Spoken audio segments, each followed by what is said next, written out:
बिना किसी रोक टोक के विचरण यानी भ्रमण कर सकते हैं। आप कहीं भी जा सकते हैं, आ सकते हैं। आज मैं यहाँ हूँ, ये प्रोग्राम 12 तारीख को रखने की वजह ये है कि 14 तारीख को मेरा प्रोग्राम बीदर के अंदर है, कर्नाटका में। मुझे कल ही फ्लाइट से निकलना है। आज मैं यहाँ हूँ और कल मैं कर्नाटक में रहूंगा। अगर ये अधिकार मुझे किसी ने दिया तो बाबा साहब अम्बेडकर ने दिया और इस संविधान ने दिया।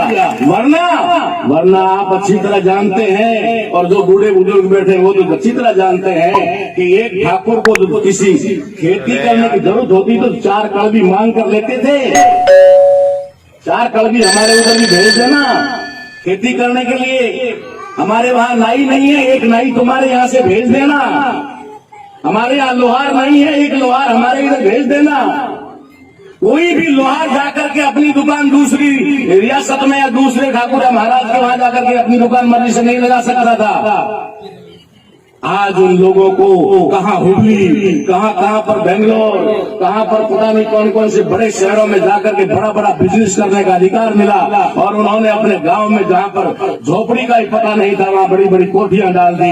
ये भारतीय संविधान के आर्टिकल 19 का परिणाम है, न कि किसी देवी देवता या किसी ब्राह्मण के आशीर्वाद का परिणाम है। ये परिणाम है तो बाबा साहब अम्बेडकर के दिए हुए उस संवैधानिक अधिकार का। हमें समझना होगा कि बाबा साहब अम्बेडकर ने किसको क्या दिया। बाबा साहब अम्बेडकर ने SC ST को दिया, हम जानते हैं, जो वंचित है उनको दिया। लेकिन कौन कहता है कि OBC को नहीं दिया। जिस रिजर्वेशन की बात करते हैं, जिस आरक्षण की बात करते हैं, बाबा साहब अम्बेडकर ने जब आरक्षण की देने की शुरुआत की तो संविधान पढ़ लीजिए, आर्टिकल 340 आर्टिकल 340 पढ़ लीजिए, जिसमें बाबा साहब अम्बेडकर ने OBC को रिजर्वेशन देने का प्रावधान करने का प्रयास किया। उसी समय नेहरू जी ने सरदार पटेल को भेज करके विरोध करवाया और कहा कि ये तो तुम्हें अछूतों में शामिल कर रहा है। डॉक्टर अम्बेडकर तुम्हें अछूतों में शामिल कर रहा है। बाबा साहब अम्बेडकर उसी समय अदर बैकवर्ड क्लास यानी पिछड़े वर्ग को हमको आरक्षण देना चाहते थे। आर्टिकल 340 आर्टिकल 341 में शेड्यूल कास्ट को और आर्टिकल 342 में शेड्यूल ट्राइब को। अगर बाबा साहब अम्बेडकर के मन में ये होता कि मुझे सिर्फ मेरे अछूत वर्ग को देना है, सिर्फ मुझे आदिवासियों को देना है, तो शायद OBC का रिजर्वेशन 42 नंबर पे होता, 40 में नहीं होता। 340 में ना होकर 342 में होता तो हम मान लेते कि बाबा साहब अम्बेडकर ने बाद में देखा चलो इनको भी दे दिया जाए। लेकिन बाबा साहब अम्बेडकर OBC को आरक्षण 340 आर्टिकल में देते हैं, 41 और 42 में हमें देते हैं। इसका मतलब है बाबा साहब अम्बेडकर हमारे यानी SC ST से भी ज्यादा ख्याल OBC का रखते हैं। जब बाबा साहब अम्बेडकर ये अधिकार देना चाह रहे थे तो सरदार पटेल ने जाकर के सवाल किया कि doctor Ambedkar who is the backward. उनका सवाल था हु इज द बैकवर्ड। बाबा साहब अम्बेडकर समझ गए कि सवाल इसके दिमाग का नहीं है। जब सवाल ही इसके दिमाग का नहीं है तो अगर मैं इसे समझाना चाहूंगा तो भी समझ में नहीं आएगा। इसलिए बाबा साहब अम्बेडकर तुरंत समझ गए और उन्होंने कहा ठीक है सरदार, अगर आप कहते हैं तो मैं ये लिख देता हूं हु इज द बैकवर्ड। बाबा साहब अम्बेडकर ने आर्टिकल 340 में लिखा हु इज द बैकवर्ड, पिछड़ा कौन। इसके लिए आयोग का गठन किया जाए। राष्ट्रपति इसके लिए आयोग का गठन करेगा और पता लगाएगा कि शेड्यूल्ड कास्ट और शेड्यूल्ड ट्राइब, अरे ये कोई अछूतों का नाम नहीं है, ये कोई घृणित नाम नहीं है। शेड्यूल्ड का मतलब होता है सूची, लिस्ट, और जिन जातियों को लिस्टेड किया गया अधिकारों के लिए उसे शेड्यूल्ड कास्ट कहते हैं और उसे शेड्यूल्ड ट्राइब कहते हैं। बाबा साहब अम्बेडकर ने तीसरा जो वर्ग बनाया उसको उन्होंने अदर बैकवर्ड क्लास कहा। आज उसको अदर बैकवर्ड जाति के नाम से यानी कास्ट के नाम से जाना जाता है। बाबा साहब ने कास्ट नहीं बनाया, बाबा साहब ने क्लास बनाया।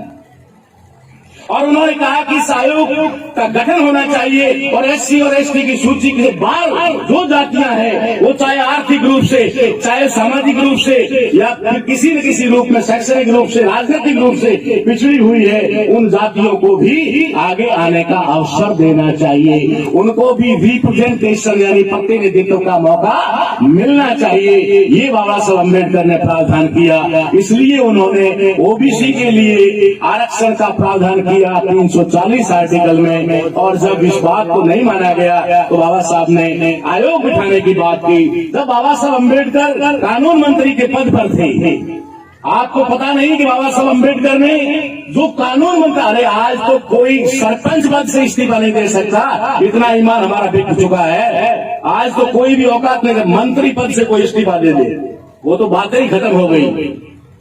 बाबा साहब अम्बेडकर देश के कानून मंत्री के पद से इस्तीफा देते हैं। कारण क्या है मालूम है? बाबा साहब अम्बेडकर को सैलरी अच्छी नहीं मिल रही थी। बाबा साहब अम्बेडकर को पुरानी गाड़ी दी गई थी। बाबा साहब अम्बेडकर को बंगला भी टूटा फूटा दिया गया था। इसलिए बाबा साहब अम्बेडकर ने कहा कि मैं कानून मंत्री से इस्तीफा देता हूं। क्या ये बात सही है? नहीं। बाबा साहब अम्बेडकर ने कानून मंत्री से इस्तीफा दिया, उसके 4 रीजन उन्होंने लिखित में दिए। 4 रीजन उन्होंने लिखित में दिए। और वो लिखित में रीजन जो दिए, पहला रीजन था हिंदू कोड बिल, यानी महिलाओं को संपूर्ण अधिकार जो पुरुष के समान मिलने चाहिए, पहला हिंदू कोड बिल। और दूसरा कारण जो बाबा साहब अम्बेडकर ने लिखा, वो लिखा कि आर्टिकल 340 के तहत जो कमीशन का आयोग होना चाहिए, आयोग का गठन होना चाहिए अदर बैकवर्ड क्लास की पहचान करने के लिए, नेहरू जी ने वो नहीं किया। इसका दूसरा कारण उन्होंने लिखा अपने इस्तीफे के लिए कि आयोग का गठन ना करना।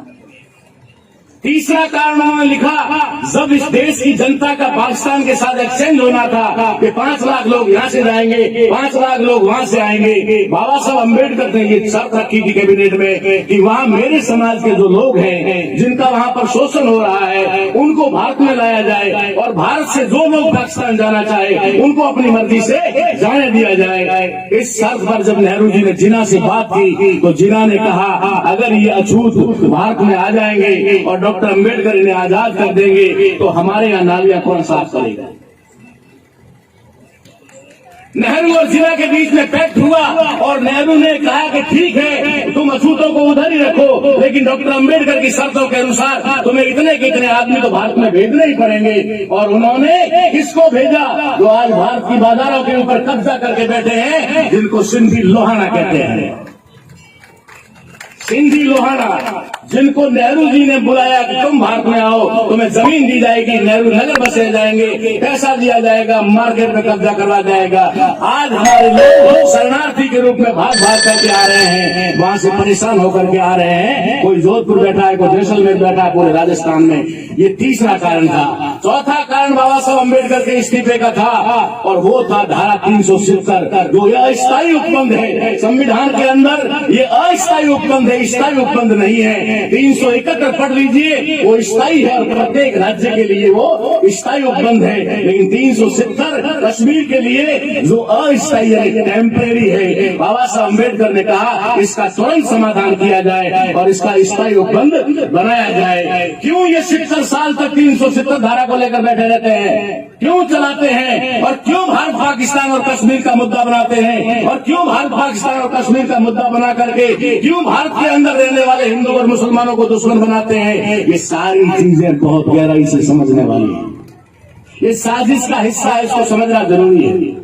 बाबा साहब अम्बेडकर ने इतना बड़ा त्याग ओबीसी के लिए किया कि उनको काका कालेलकर आयोग बनाना पड़ा, क्योंकि नेहरू ने कहा कि अगर डॉक्टर अम्बेडकर कैबिनेट के अंदर चुप नहीं रहते हैं तो ये बाहर जाकर के चुप रहने वाले नहीं है। नेहरू ने सोचा कि शेर वैसे ही खतरनाक होता है, शेर वैसे ही खतरनाक होता है, लेकिन जब वो जख्मी हो जाता है तो ज्यादा खतरनाक हो जाता है। बाबा साहब अम्बेडकर जब इस्तीफा देकर बाहर आ गए, बाहर आकर उन्होंने अपनी आवाज बुलंद की और इस पर नेहरू जी को मजबूर होकर के काका कालेलकर नाम का कमीशन बनाना पड़ा।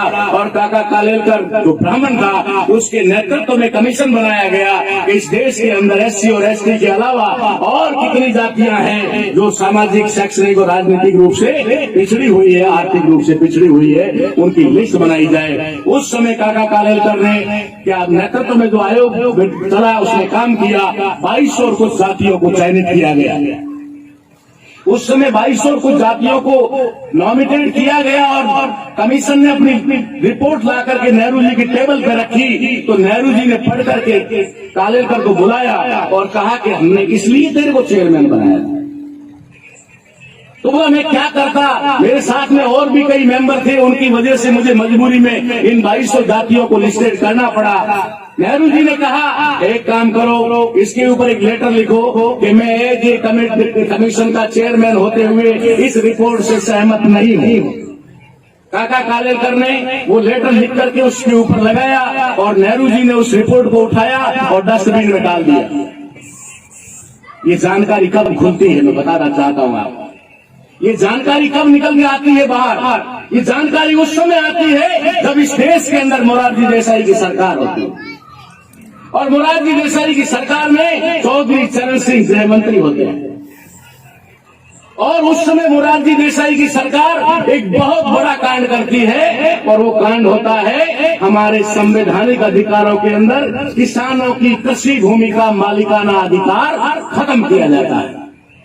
तारीख बता देता हूं, 20 जून 79, 20 जून 79 को मोरारजी देसाई की सरकार में पार्लियामेंट में एक संशोधन किया गया, अमेंडमेंट किया गया। उसके अंदर भारतीय संविधान के आर्टिकल 19 के खंड 1 का खंड 6 पूरी तरह से लोप कर दिया गया। जहां किसानों को जमीन का मालिकाना हक था उसे बाहर कर दिया। जैसे ही इस बात का पता चौधरी चरण सिंह जी को पता करता है, चौधरी चरण सिंह जी तीसरे ही दिन उस सरकार को धड़ाम से गिरा देते हैं। मोरारजी देसाई की सरकार गिरने के पीछे चौधरी चरण सिंह जी का हाथ था। लोगों ने पूछा चौधरी चरण सिंह तुमने अपनी सरकार को क्यों गिरा दिया? तो उन्होंने कहा इन्होंने मेरे किसान भाइयों के कलेजे में हाथ डाल दिया, इसलिए मैंने इस सरकार को गिरा दिया। जब लोगों को जानकारी हुई तो लोगों ने कहा कि चौधरी चरण सिंह को ही प्रधानमंत्री बना दिया जाए। चौधरी चरण सिंह जी को उसी समय प्रधानमंत्री बनाया गया। लेकिन उन्हीं लोगों ने, जो लोग ये नहीं चाहते थे कि अधिकार किसानों को मिले, उन्हीं लोगों ने चौधरी चरण सिंह को 6 महीने तक पार्लियामेंट में नहीं जाने दिया। उनकी संसद चलने ही नहीं दी और आखिर में उनको प्रधानमंत्री पद से हटा दिया। उस समय चौधरी चरण सिंह जी के ऊपर एक आरोप लगा कि ये दलित विरोधी है, ये दलित विरोधी है। उस समय चौधरी चरण सिंह जी ने वो सारी रिपोर्ट और लेटर जो नेहरू जी के द्वारा बना करके दिए गए थे, वो सारे फोटोकॉपी कर रजिस्टर करा करके साइक्लो स्टाइल से निकाल के पब्लिक में फेंक दिए कि अगर मैं अगर दलित विरोधी हूँ, मैं SC ST का विरोधी हूँ, तो ये तुम्हारी सरकार और ये तुम्हारे चाचा नेहरू ये कितने हितैषी हैं, इसके सबूत सामने। ये बात हमें समझनी होगी। हमें खाली अंधभक्त बन करके नहीं चलना होगा। हम सोच रहे हैं कि अंधभक्त सिर्फ मोदी जी के खेमे में ही है। अंधभक्त मोदी जी के खेमे में ही नहीं है, अंधभक्त मेरे खेमे में भी है। अंधभक्त मेरे खेमे में भी है। और मैं अपने खेमे के लोगों से कहता हूँ कभी अपनी आंख पर पट्टी बांधकर मत चलना, कभी भी ताराराम किधर जा रहा है इसके पीछे मत चलना, अपनी आंखों से देख कर चलना कि मैं सही जगह जा रहा हूँ कि नहीं जा रहा हूँ। अंधभक्त हर जगह होते हैं, खाली मोदी जी के वहां नहीं होते। हमारे समाज ने इस अंधभक्ति की वजह से अपना सब कुछ खो दिया, अपने संवैधानिक अधिकार खो दिए, सारा का सारा मामला जो है रफा दफा कर दिया। इसलिए साथियों आज हमें इस बात को जानना होगा कि कौन हमारा दुश्मन है, कौन हमारा दोस्त है। 2 साल पहले यही जगह थी, यही मंच था, शायद पोडियम बदल गया हो, यही जगह हो, ये गवाह भी यही है, ये सारे गवाह भी यही है। मैंने इस जगह से कहा था माननीय विधायक महोदय जी, मंत्री महोदय जी, मैंने यहाँ से 2 साल पहले कहा था कि किसान दूध धारक से खातेदार बना, खातेदार से काश्तकार बना और काश्तकार से आज वो कब्जेदार बन गया है और कब्जा खाली करवा के वो रोड पे आएगा। 1 साल बाद में इसी सरकार ने लोगों को लॉकडाउन का बहाना करके घरों में बंद किया और वहाँ पर काले कानून पास करके वो जमीन जो आपकी 79 में आपसे ले ली गई थी वो पूंजीपतियों को दे दी गई। मुझे कुछ लोगों ने फोन करके कहा आपको पहले पता कैसे लग जाता है। मैंने कहा इस फील्ड का कार्यकर्ता हूँ, मुझे पता होता है। अधिकांश डॉक्टर मरीज को देखकर पता लगा देते हैं कि ये 2 दिन जिएगा या 3 दिन जिएगा। कई बार डॉक्टर कह देते हैं ना घर ले जाकर सेवा कर, है ना। वो डॉक्टर भगवान तो नहीं है, लेकिन डॉक्टर का पैसा है। डॉक्टर जानता है कि अभी मरीज कितने दिन जिएगा। हमें पता है कि जो एक्टिविटी वहाँ हो रही है उसका परिणाम क्या होगा। हम बहन बेटियों के अधिकार की बात करें, इस देश के अंदर संविधान के लागू होने से पहले लड़कियों की उम्र 9 साल थी शादी के लिए। 9 साल में शादी करना अनिवार्य था। अरे 2 साल बाद उसका गौना कर दिया जाए, 2 साल बाद उसका मुकलावा कर दिया जाए, लेकिन शादी 9 साल में ऑथराइज थी। इन्हीं धर्म शास्त्रों के आधार पर 9 साल में लड़की की शादी होती थी। बाबा साहब अम्बेडकर ने अंग्रेजों से मुकाबला किया। अंग्रेजों को कहा कि हमारे देश में बच्चियों के साथ ये अत्याचार होता है, तो बाबा साहब अम्बेडकर की बात को अंग्रेजों ने थोड़ा तवज्जो दी, लेकिन इस देश की वो व्यवस्था तक जो लोग हैं वो नहीं माने। और उस समय 14 साल की, लेकिन जब बाबा साहब अम्बेडकर को संविधान लिखने का मौका मिला तो बाबा साहब अम्बेडकर ने लड़कियों की उम्र शादी की 18 साल कर दी। 18 साल में लड़की अपनी सूझबूझ अपना डॉक्टर इंजीनियर बनने का फैसला कर लेती है, अपनी पढ़ाई कर लेती है। 11-12 साल 9 साल की बच्ची क्या कर पाएगी। महिलाओं का विकास नहीं होना चाहिए। महिलाएं देश की गुलाम होनी चाहिए। 50% आबादी जो है वो गुलाम और दासी होनी चाहिए, पैर की जूती होनी चाहिए। ये उन व्यवस्थापकों की सोच है। बाबा साहब की सोच थी कि 18 साल में लड़की कम से कम ग्रेजुएशन कर लेगी। ग्रेजुएशन करने के बाद उसे आगे क्या करना है फैसला खुद करेगी। इसी लॉकडाउन के तहत एक और काला कानून पास हुआ और उसके अंदर महिलाओं की यानी लड़कियों की उम्र 15 साल कर दी गई है। आपको पता नहीं। मजदूरों का वर्क टाइम बढ़ा करके 8 घंटे से 12 घंटे कर दिया गया है। आपको पता नहीं। इन चीजों को समझना होगा, बहुत ही गहराई से समझना होगा, गंभीरता से समझना होगा। हम क्या कर रहे हैं, कहां जा रहे हैं। हर साल 365 दिन होते हैं, 364 दिन सो जाते हैं और एक दिन धमाका करके फिर अपने आप को सोच लेते बहुत बड़ा तीर मार लिया। हमने बाबा साहब अम्बेडकर की जयंती मनाई, इतना बड़ा टेंट लगाया, इतने सारे लोग आ गए, मंत्री जी आ गए, संत आ गए, ताराराम मेहना आ गया। ओ बहुत हो गया, सफल हो गया।